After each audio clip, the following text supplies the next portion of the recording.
Hello, good morning everybody. तो आज start करते हैं refrigeration and air conditioning for the BTech mechanical engineering as well as for the marine engineering. Okay, so there is a topic refrigeration and air conditioning. Refrigeration क्या होता है? Refrigeration is the process just to maintain the temperature below than atmospheric temperature. Okay, it is the process which is maintain the temperature of any body or anything below the atmospheric temperature. सिर्फ इतना function होता है इसका कि it is the process, it is the process to maintain the temperature of anything below than atmospheric temperature. Okay, तो refrigeration का सिर्फ और सिर्फ एक फंक्शन होता है कि सिर्फ ये टेम्परेचर को एटमॉस्फेयर से नीचे मेंटेन करता है। ओके, यानी कि सपोज एटमॉस्फेयर का टेम्परेचर अगर 20 डिग्री सेंटीग्रेड है और रेफ्रिजरेशन ने मेंटेन कर रखा है 10 डिग्री सेंटीग्रेड। ओके, यानी टेम्परेचर को सिर्फ इससे नीचे मेंटेन करना, और कोई काम इसको नहीं करने का। क्लियर है? केवल टेम्परेचर को बिलो द एटमॉस्फेयर मेंटेन करना ही रेफ्रिजरेशन का फंक्शन है। ओके, तो ये तो है डेफिनेशन रेफ्रिजरेशन की। अब एयर कंडीशनिंग क्या होता है? रेफ्रिजरेशन एयर कंडीशनिंग बहुत डिफरेंट चीजें हैं, लगती एक जैसी हैं लेकिन बहुत ही टेक्निकली बहुत डिफरेंट है। ठीक है, रेफ्रिजरेशन क्या होता है, सॉरी एयर कंडीशनिंग क्या होता है? एयर कंडीशनिंग का मतलब ये होता है, एयर कंडीशनिंग का मतलब ये होता है कि ये एयर को, पहली बात तो ये टेम्परेचर को कभी भी एटमॉस्फेरिक से बिलो या अपर का कोई मतलब ही नहीं है। ये क्या करता है? नंबर एक, first it maintains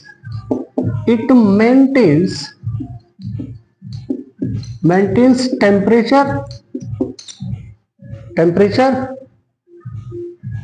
which is good या better for human comfort।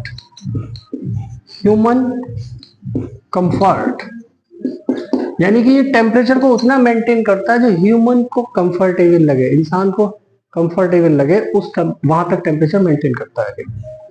तो एयर कंडीशनिंग का फंक्शन क्या है कि it maintains temperature which is better for human comfort, जो ह्यूमन कंफर्ट के लिए अच्छा लगे, ह्यूमन को अच्छा लगे, वहां तक ये मेंटेन करता है।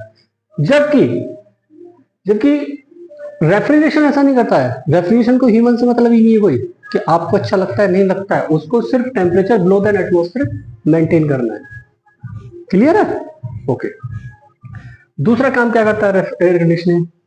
एयर कंडीशनिंग का दूसरा काम ये होता है, second work for air conditioning. एक तो हो गया टेम्परेचर मेंटेन करना बिलो देन एटमॉस्फेरिक, वो बेटर फॉर ह्यूमन कंफर्ट। ठीक है, एक दूसरा फंक्शन एयर कंडीशनिंग का क्या होता है कि नंबर 2 फंक्शन एयर कंडीशनिंग का, it maintains the humidity of the atmosphere. It maintain the humidity for human comfort। ठीक है जी, it maintain the humidity for human comfort. एक ह्यूमिडिटी को मेंटेन करता है फॉर ह्यूमन कंफर्ट। ये क्या करता है? फर्स्ट पॉइंट क्या था? It maintains the temperature which is better for human comfort. यहाँ सब कुछ ह्यूमन कंफर्ट से मतलब है, यहाँ पे किसी और चीज से कोई मतलब नहीं है, ह्यूमन बीइंग को अच्छा लगना चाहिए। ठीक है जी। तीसरा फंक्शन एयर कंडीशनिंग का क्या होता है? थर्ड फंक्शन एयर कंडीशनिंग का ये होता है कि it maintain the velocity of air which is coming from the air conditioning for the human comfort. It maintains the air velocity for human comfort.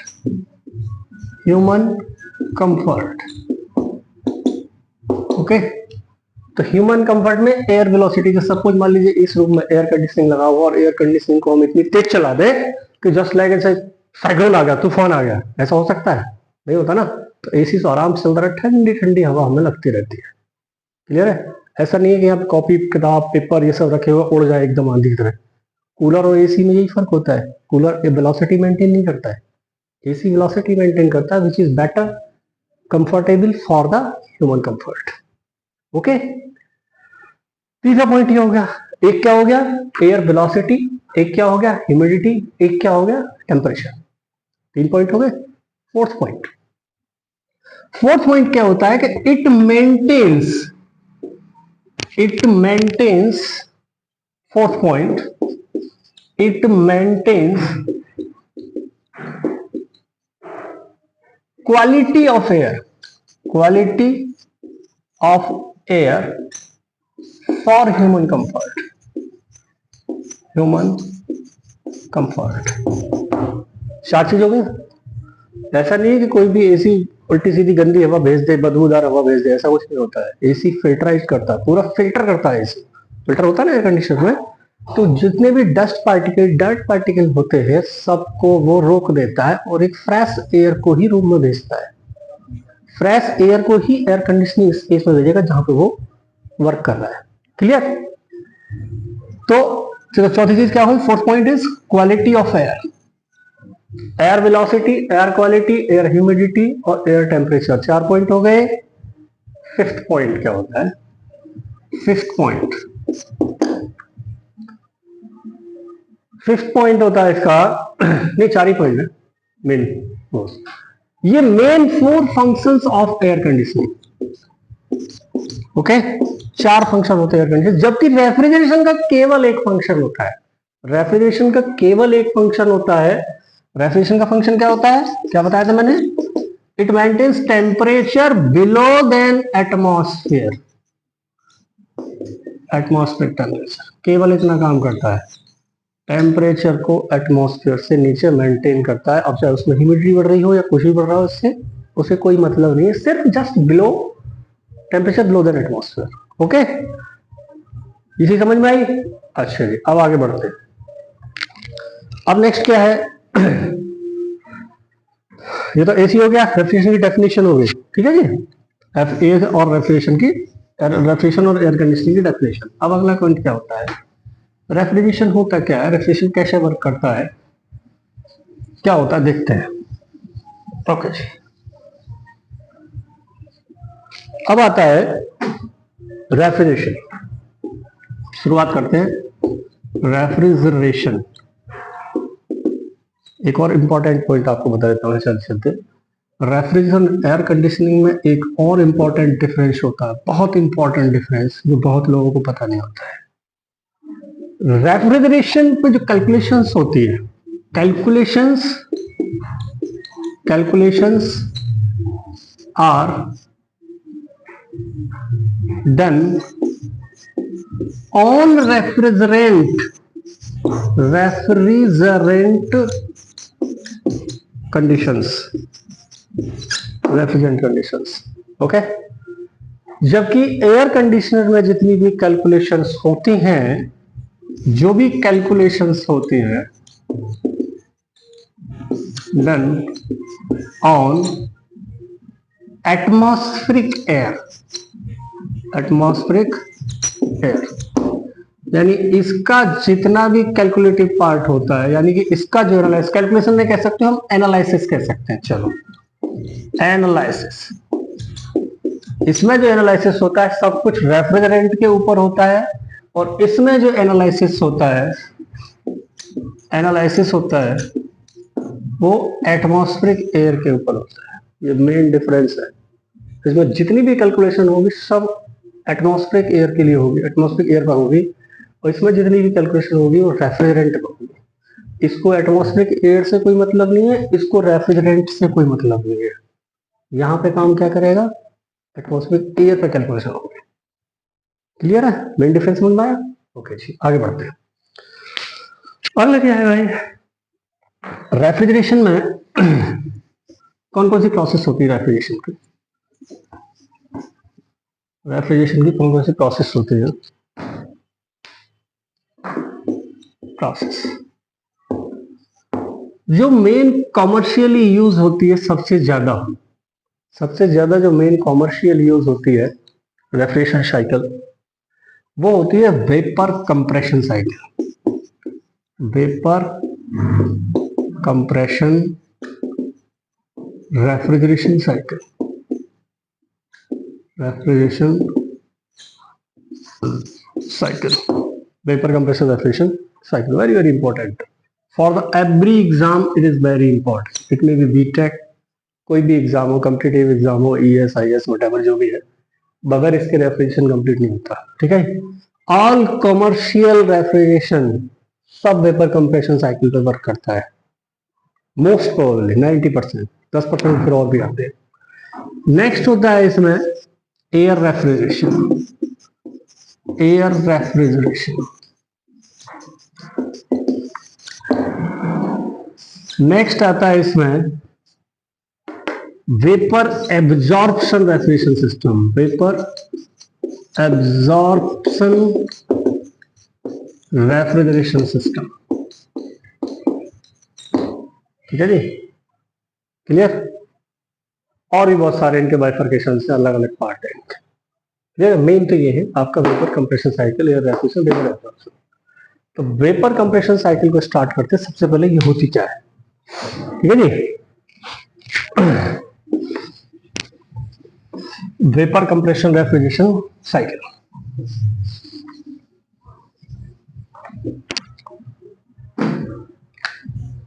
Vapour compression refrigeration cycle. ठीक है जी, in short इसको हम VC cycle बोलते हैं, VC cycle. Okay जी, vapour compression refrigeration cycle के 4 main parts होते हैं, 4 main components होते हैं, 4 मेन कंपोनेंट्स। ठीक है, कौन कौन से होते हैं? Main components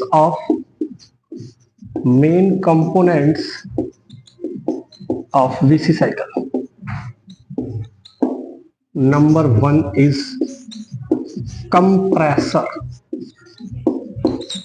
number 2 is condenser, number 3 is expansion device या expansion valve, number 4 is evaporator। ये 4 कंपोनेंट होते हैं जब हम थर्मोडायनेमिकली किसी चीज का एनालिसिस करते हैं, यानी कि जब हम न्यूमेरिकल सॉल्व करते हैं, या फिर ये कह सकते हो कि थर्मोडायनेमिकली जब हम किसी वेपर कंप्रेशन साइकिल को देखते हैं, तो these are the 4 main components. ठीक है, प्रैक्टिकली कुछ और भी ऐड हो जाते हैं, जैसे रिसीवर ऐड हो जाता है, जिसमें कि आपका रेफ्रिजरेंट आके कलेक्ट होता है। ठीक है ना, तो रिसीवर के जस्ट एक्यूमुलेटर, जस्ट एक कलेक्टर, वो कलेक्ट कर लेता है, रख लेता है अपने पास रेफ्रिजरेंट को, फिर आगे भेज देता है। उसका इतना सा फंक्शन होता है, तो थर्मोडायनेमिकली उसका कोई यूज नहीं होता है।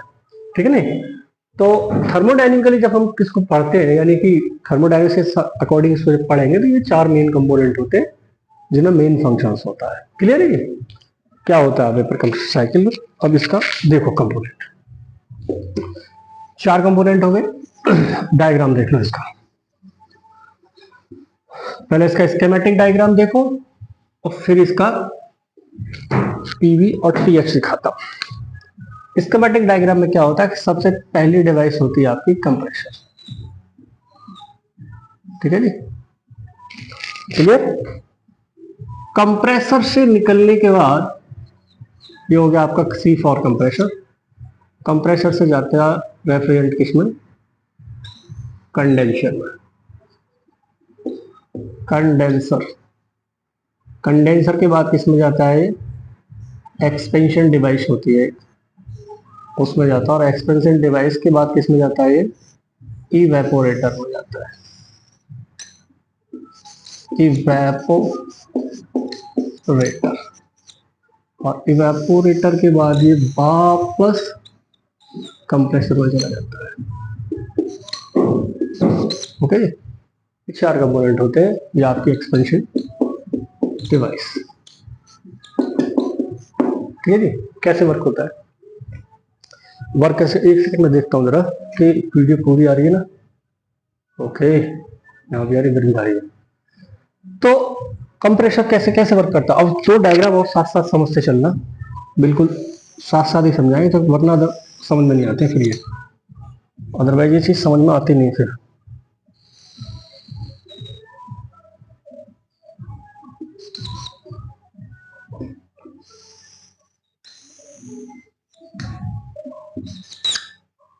ठीक है जी, आ रहा डायग्राम में। ओके, सपोज मान लीजिए it is the first point, this is the first point, after that this is the second point, this is the third point, and that is the fourth point. Clear? Okay, this is TS diagram, यानी temperature, temperature और entropy, entropy diagram. This is PH diagram, pressure and enthalpy, H enthalpy diagram.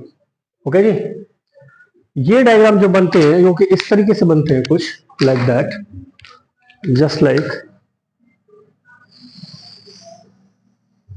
Saturation curve ऐसे होता है इस पर।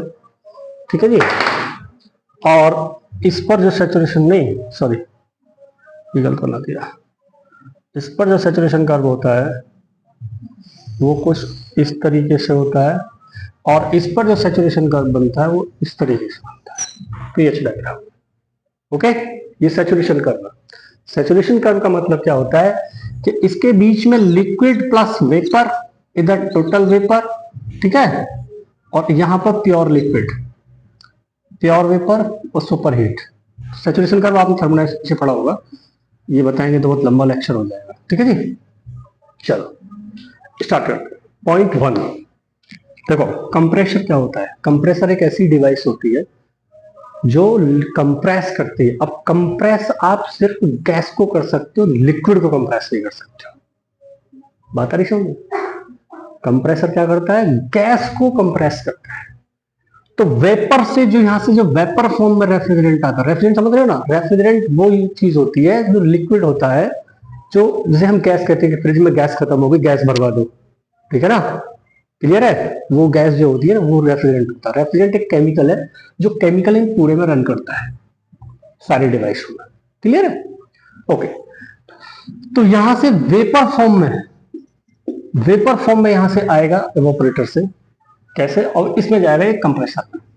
Compressor में entry मारी, compressor ने इसको क्या किया, कंप्रेस किया। जब इसको कोई चीज को, गैस को जब हम कंप्रेस करेंगे, जब गैस को हम कंप्रेस करेंगे तो गैस में क्या होगा, उसका टेम्परेचर और प्रेशर दोनों इंक्रीज होंगे। क्या होगा आफ्टर कंप्रेशन, टेम्परेचर भी इंक्रीज होगा और प्रेशर भी इंक्रीज होगा। यस और नो? ओके, चलो जी, टेम्परेचर प्रेशर दोनों इंक्रीज हो जाएंगे आफ्टर द कंप्रेशन। तो पहली प्रोसेस क्या हो गई, फर्स्ट प्रोसेस इज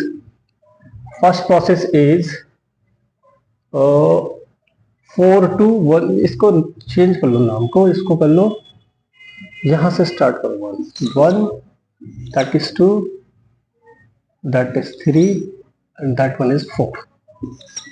ओके जी, सो 1 से लेके और 2 तक क्या हुआ, compression. First process from 1 to 2 is compression. Compression, और कैसा कंप्रेशन है, isentropic, isentropic compression. Isentropic compression का मीनिंग क्या होता है, entropy is constant, that means delta S is equal to 0, यानी कि change in entropy is 0, change in entropy is 0।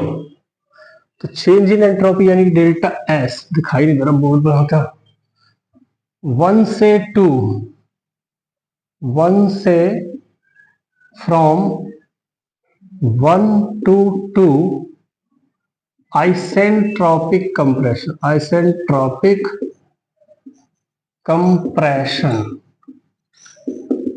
Okay, that means delta S equal to 0. Change in entropy 0, entropy change नहीं होगी।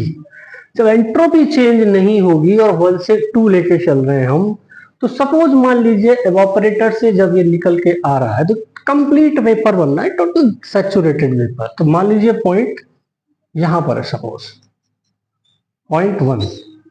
Okay जी,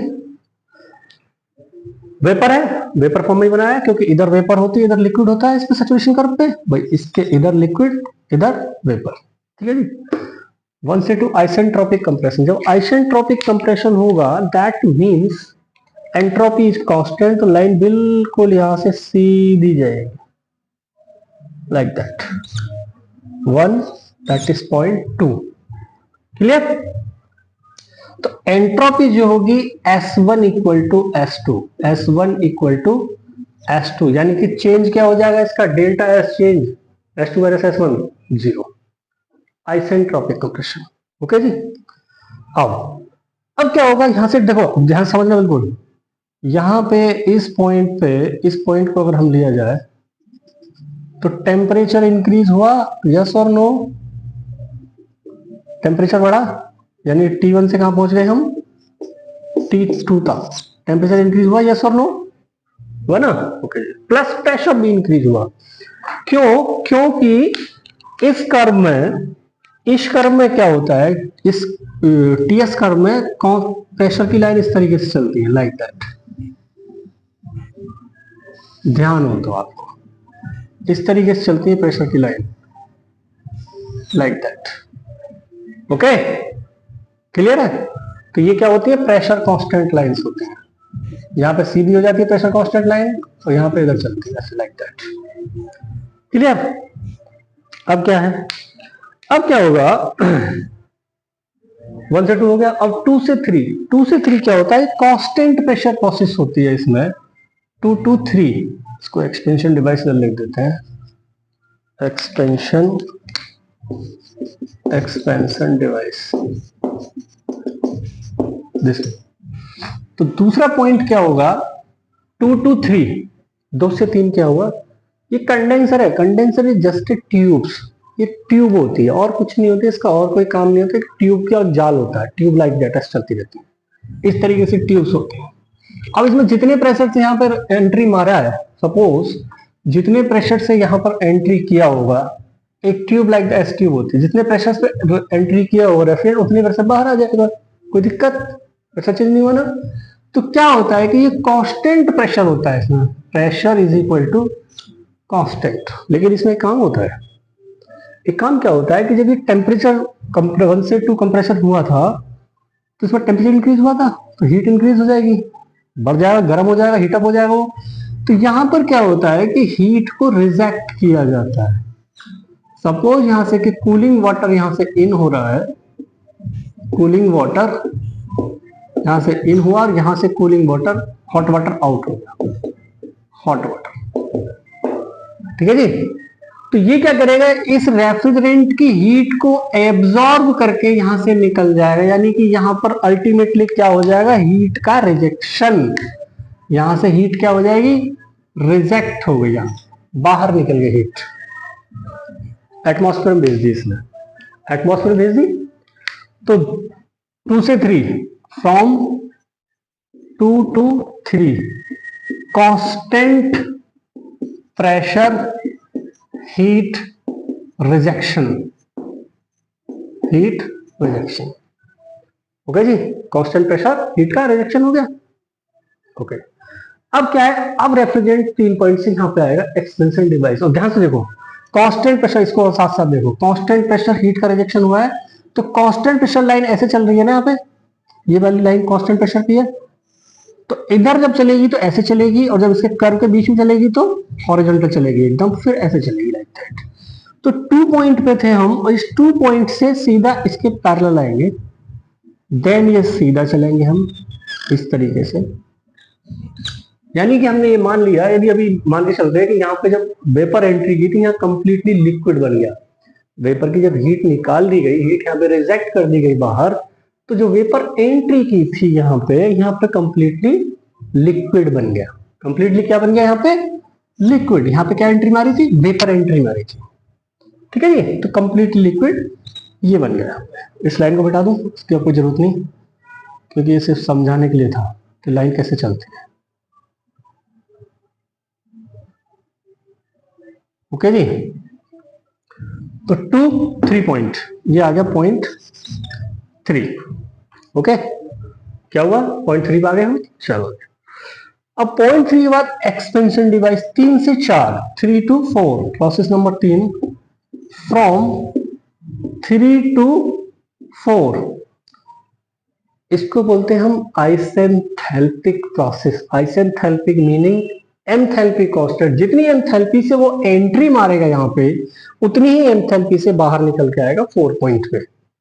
enthalpy का loss नहीं होगा, enthalpy constant रहेगी यहाँ पे होगी H3, तो H3 और H4 दोनों बराबर होंगे। कैसी होगी? एंथैल्पिक, आइसेंथैल्पिक प्रोसेस, इसको हम बोलते हैं throttling process. From 3 to 4 is throttling process. Throttling process, और थ्रॉटलिंग प्रोसेस कैसी होती है? आइसेंथैल्पिक। आइसेंथैल्पिक, आइसेंथैल्पिक का मतलब क्या होगा? Delta H equal to 0, change in enthalpy. Enthalpy में कोई चेंज नहीं होगा, change in enthalpy is equal to 0। ठीक है जी, ओके जी। अब आते हैं हम 4 पॉइंट पे, आ गया हमारा रेफ्रिजरेंट, यहां निकल के आ गया, वापस बाहर आ गया। अब यहाँ पे सारा गेम है, सारा गेम यहां समझने वाला है। कैसे? ये इवेपोरेटर जो डिवाइस है, इसी के अंदर समझ लो यही आपके फ्रिज के अंदर डिवाइस होती है।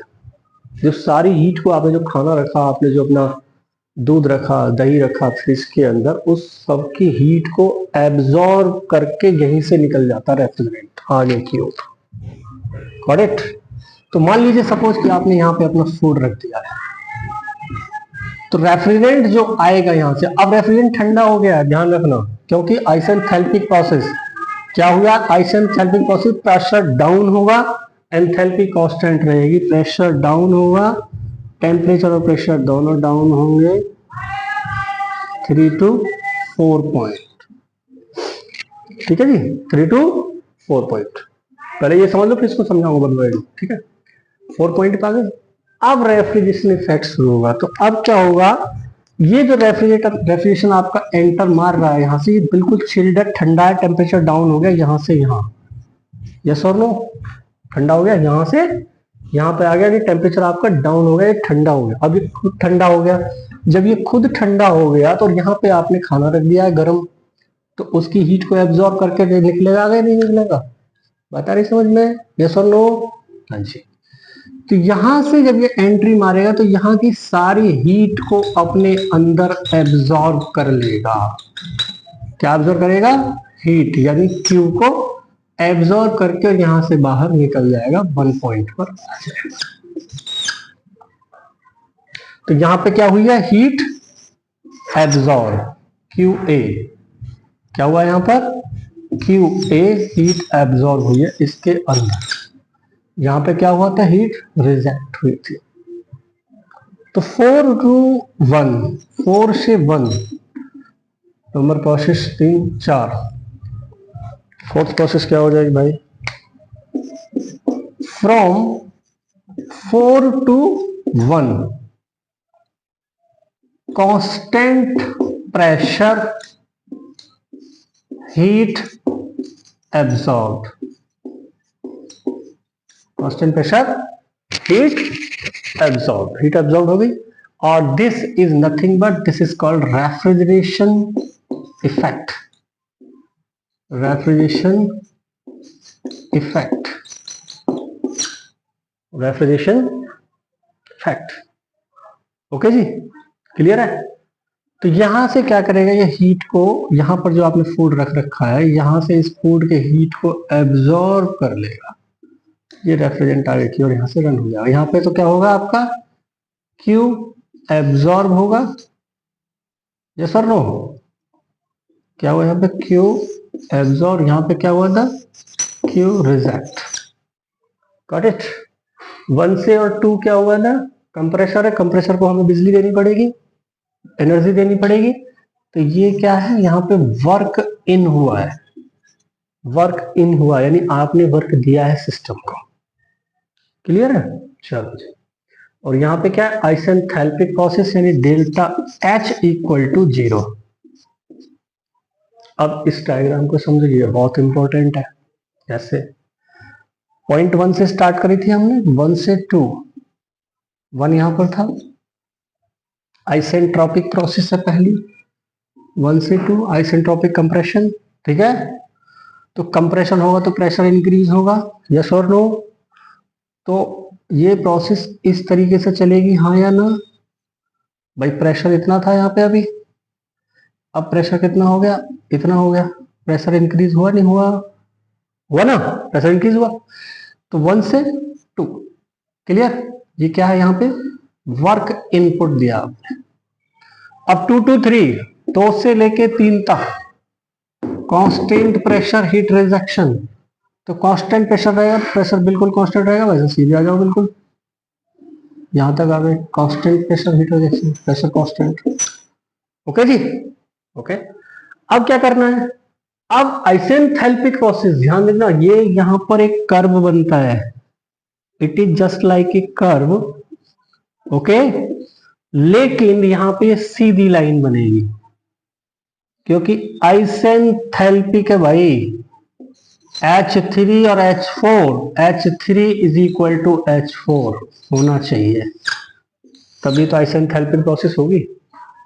ओके, देन यहां से आपका वापस पॉइंट 1, और यहां पर हीट एब्जॉर्ब होती है, क्यू एब्जॉर्ब, यहां पर हीट रिजेक्ट होती है, क्यू रिजेक्ट, और इसी जितनी एब्जॉर्ब होती है इस हीट को हम बोलते हैं refrigeration effect, refrigeration effect. Okay, clear, यहां तक क्वेश्चन समझ में आया, कोई प्रॉब्लम, एक बार और समझ लो। 1 से 2 आइसेंट्रोपिक कंप्रेशन, 1 से 2 आइसेंट्रोपिक कंप्रेशन, यहां से यहां तक, इसमें यहां से यहां तक, ठीक है। 2 से 3 heat heat rejection at constant pressure.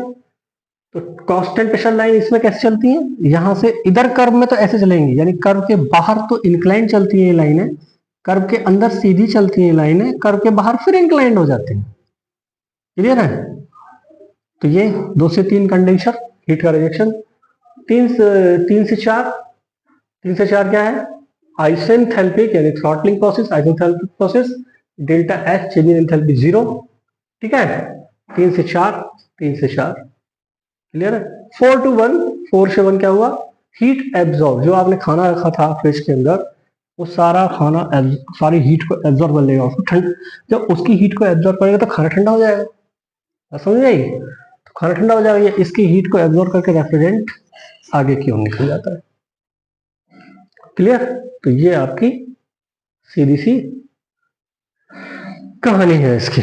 अब इसमें क्या आता है, नेक्स्ट टॉपिक आता है इसका वो निकालना, क्या निकालना, अब हमें इसका स्क्रीनशॉट ले सकते हो, लिखना है।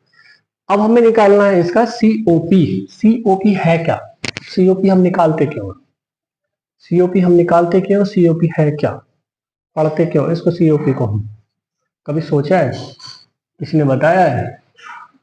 सीओपी, सीओपी का मतलब ये होता है भाई, जिसकी ज्यादा सीओपी उसकी ज्यादा रनिंग कॉस्ट, जो ज्यादा सीओपी देगा उसकी रनिंग कॉस्ट भी ज्यादा होगी, यानी कि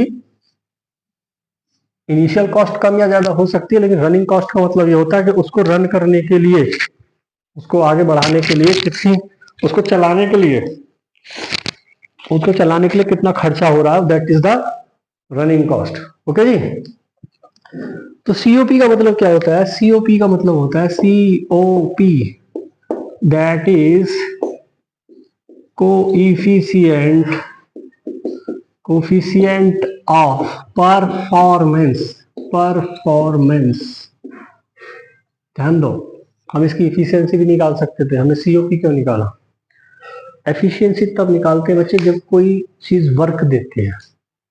ये कोई वर्क नहीं देती है, एक इफेक्ट देती है। आपको एक कूलिंग इफेक्ट क्रिएट करके देता है, ये कोई वर्क नहीं देता है। जब वर्क निकालते हैं तो इंजन होता है, इंजन की हम इफिशियंसी निकालते हैं। तो ये कोई वर्क देते नहीं है, एसी हुआ रेफ्रिजरेशन में कोई वर्क नहीं करते हैं, ये क्या इफेक्ट क्रिएट करते हैं, कूलिंग इफेक्ट। जैसे मैग्नेटिक इफेक्ट, समझ में आ रही है? मैग्नेटिक इफेक्ट, जब कोई करंट फ्लो करती है किसी कंडक्टर में तो एक मैग्नेटिक इफेक्ट क्रिएट हो जाता है वहां पे। सिमिलरली जब इसमें रेफ्रिजरेंट फ्लो करता है तो एक इफेक्ट, कूलिंग इफेक्ट क्रिएट हो जाता है। तो ये एक इफेक्ट देते हैं, ये कोई वर्क नहीं देते हैं। तो इनकी परफॉर्मेंस जो चेक करते हैं हम, तो उसका एक कोफिशिएंट निकालते हैं, कोफिशिएंट ऑफ परफॉर्मेंस। तो कैसे निकालेंगे भाई? सीओपी की सिंपल डेफिनेशन ये होती है, COP is equal to refrigeration effect divided by work input. कितना रेफ्रिजरेशन इफेक्ट मिला और आपने कितना उसको वर्क दिया, दैट्स ऑल। रेफ्रिजरेशन इफेक्ट कहां पर है? यहां पर मैंने बताया था अभी आपको, ये रेफ्रिजरेशन इफेक्ट है, this one is the refrigeration effect. Okay, यहां से और यहां तक की एंथैल्पी कितनी है भाई? कितनी एंथैल्पी है? तो रेफ्रिजरेशन इफेक्ट कितना हो जाएगा? यहां से यहां तक की H3 या H4 एक ही बात है। और यहां से लेके और यहां 1 पॉइंट तक की एंथैल्पी कितनी है? Up to the 1 point, that is H1, है ना? तो अगर इसमें से H1 में से मैं H4 को माइनस कर दूं तो ये रिमेनिंग आ जाएगा, नहीं आ जाएगा? आ जाएगा। तो यही हमारा रेफ्रिजरेशन इफेक्ट है। क्लियर? तो क्या होगा? H1 माइनस H4, इस पार्ट को घटा दो तो रिमेनिंग पार्ट जो होगा ये रेफ्रिजरेशन इफेक्ट है। क्लियर है? तो क्या हो जाएगा? H1 minus H4। H4 की जगह पे आप H3 भी रख सकते हो, या और H3, क्योंकि H4 और H3 बोथ आर सेम, दोनों सेम है, आइसेंथैल्पिक प्रोसेस है। Divided by work input. Work कहां दिया था हमने? सिर्फ और सिर्फ कंप्रेसर में वर्क दिया था। तो कंप्रेशर ध्यान से समझो, ये पॉइंट 1 है, कंप्रेशन 1 से स्टार्ट होता है और 2 तक जाता है। तो यहां से यहां तक की एंथैल्पी कितनी होगी? H1, और यहां से लेके यहां तक की एंथैल्पी कितनी होगी? H2। यस और नो? तो H2 में से और H1 घटा दे तो ये रिमेनिंग पार्ट आ जाएगा, नहीं आ जाएगा? दिस वन, ये क्या हो जाएगा? H2 minus H1। Okay, clear? ये आपका वर्क इनपुट है, that is equal to H2 minus H1। ये आपकी सीओपी खत्म। इतना सा क्वेश्चन था यार, फिनिश रेफ्रिजरेशन साइकिल। ओके, चलो नेक्स्ट लेक्चर में नेक्स्ट टॉपिक बताते हैं।